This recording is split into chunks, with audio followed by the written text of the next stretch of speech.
ان کے بعد انٹرنیٹ کے فوائد و نقصانات، اس عنوان کی توضیح فرمانے کے لیے میں دعویٰ سال آخر سے خطیبہ افضہ بنت عبد الرحیم کو دعوت دیتی ہوں، فلتتفضل مشکورہ۔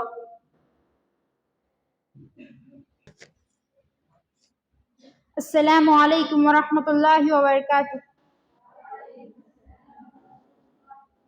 الحمد للہ رب العالمین، والصلاة والسلام علی رسولہ الکریم، اما بعد۔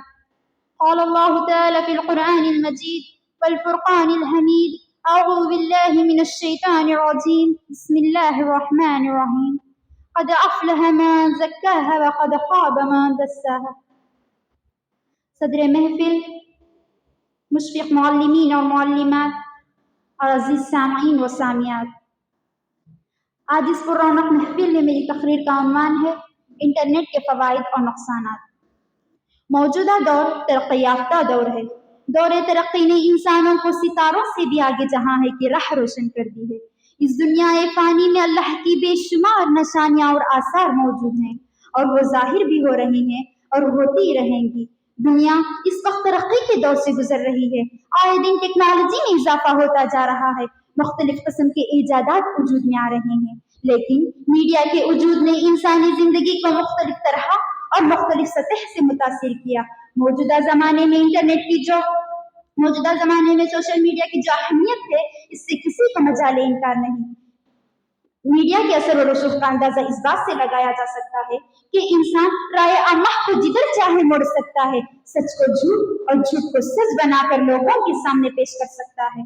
معزز سامعین و سامعات، اب میں آپ کے سامنے انٹرنیٹ کے چند فوائد اور نقصانات کو ذکر کروں گی۔ انٹرنیٹ ایک ایسی تلوار کی مانند ہے جس سے دونوں کام لیے جا سکتے ہیں، مثبت بھی منفی بھی، مگر آج اس کا غلط استعمال زیادہ کیا جا رہا ہے۔ انٹرنیٹ میں جتنے زیادہ فوائد ہیں، اسی طرح اس کے اندر انگنت مہلک جراثیم بھی موجود ہیں جو انسانی اخلاق اور کردار کو صرف چند لمحات میں متاثر کر کے رکھ دیتی ہیں اور گناہوں کا گرویدہ بنا دیتے ہیں۔ انسان کے لیے اس کا چھوڑنا نہایت ہی مشکل ہو جاتا ہے، نتیجتاً وہ گناہوں کے دلدل میں پھنس کر اپنی دنیا و آخرت دونوں کو تباہ کر بیٹھتے ہیں۔ معزز سامعین و سامعات، انٹرنیٹ نے جتنا فساد برپا کیا ہے، جتنی بے حیائیاں اس کے ذریعے وجود میں آئی ہیں، اس کا کوئی مثیل نہیں۔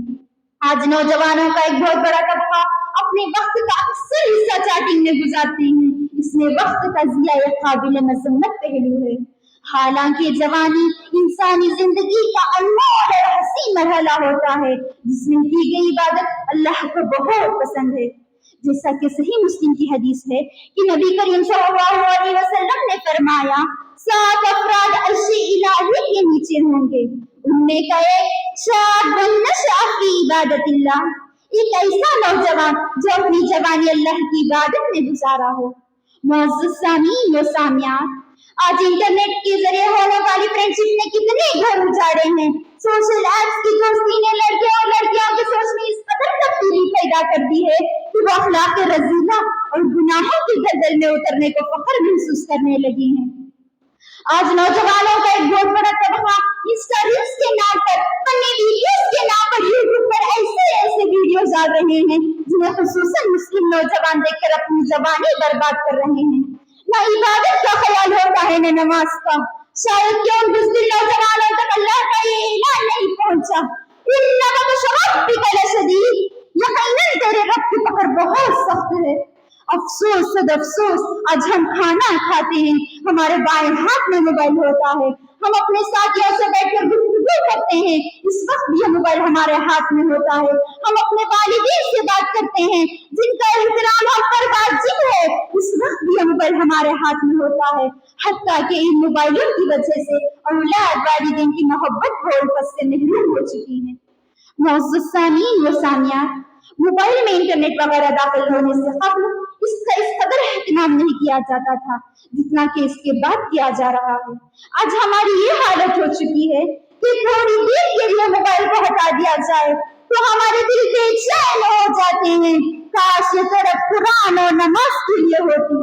اے انٹرنیٹ کے پیچھے بھاگنے والوں، ہوش میں آؤ، اپنی زندگی کے اوقات کو غنیمت جانو، اللہ کے لیے غور کرو، خبر میں تمہارا مددگار کون بنے گا؟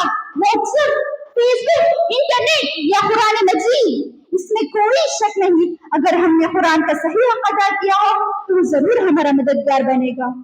معزز سامعین و سامعات، موبائل میں بالخصوص واٹس ایپ، فیس بک وغیرہ کے ایجاد نے نسل انسانی کو بہت سے فائدے پہنچائے ہیں۔ اس کے ذریعے انسان سارے جہاں کے اخبارات کو صرف چند لمحات میں حاصل کر سکتا ہے اور دنیا کے کسی بھی کونے میں بیٹھے بیٹھے اپنے دوست یا رشتے دار کو پلک جھپکنے سے پہلے اپنا پیغام پہنچا سکتا ہے۔ اسی طرح جدید علوم و فنون و معلومات عامہ کو حاصل کیا جا سکتا ہے اور اس کا استعمال دعوت حق کے لیے بھی کیا جا سکتا ہے اور اسلام کی نشر و اشاعت بہترین انداز سے کی جا سکتی ہے۔ معزز سامعین و سامعات، اس وقت پوری دنیا میں انٹرنیٹ استعمال کرنے والوں کی تعداد 500 ملین سے زیادہ ہے، لہٰذا اس جدید آلے کا استعمال دعوت حق کے لیے انتہائی مؤثر ثابت ہوگا۔ معزز سامعین و سامعات، اب سوال یہ پیدا ہوتا ہے کہ ہم انٹرنیٹ کو نعمت سمجھیں یا نقمت؟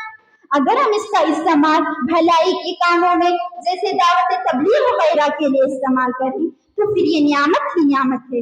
اگر ہم اس کا استعمال فضول گپ شپ، شہوت پرستی، کسی کی عزت و ناموس پر کیچڑ اچھالنے کے لیے کیا جائے پھر تو یہ نعمت ہی نعمت ہے۔ جیسا کہ اللہ رب العالمین نے سورہ شمس میں ارشاد فرمایا، قد افلح من زکاها وقد خاب من دساها۔ لہذا خلاصی کلام یہی ہے، اگر ہمیں اپنی آخرت کو سنوارنا ہو تو قرآن و حدیث کو لازم پکڑنا ہوگا اور اس پر عمل پیرا ہونا ہوگا اور ان تمام چیزوں سے اجتناب کرنا ہوگا جن سے ہمیں کچھ فائدہ نہیں اور جن سے ہماری آخرت تباہ و برباد ہو سکتی ہے۔ آخر میں اللہ رب العالمین سے دعا ہے کہ اللہ تعالی ہم تمام کو انٹرنیٹ کا صحیح استعمال کرنے کی توفیق عطا فرمائے، آمین۔ السلام علیکم ورحمۃ اللہ وبرکاتہ۔